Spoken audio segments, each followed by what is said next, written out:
నమస్కారం. Star nine news ప్రత్యేక కార్యక్రమానికి స్వాగతం. ఉగాది పండగ వస్తుంది. మరి ఈ ఉగాది పండగ నుంచి కొత్త పంచాంగం వచ్చేసింది.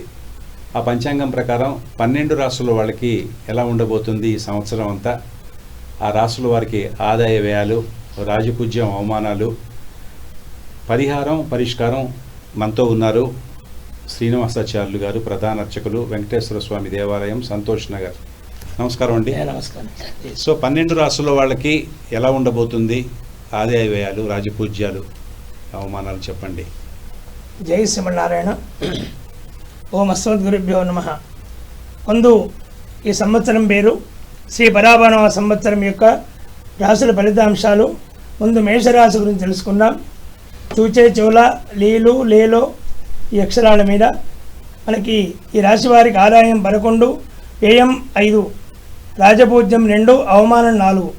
ఈ రాశి వారికి ముఖ్యంగా శనేశ్వరుని యొక్క ప్రభావం చాలా ఉంది.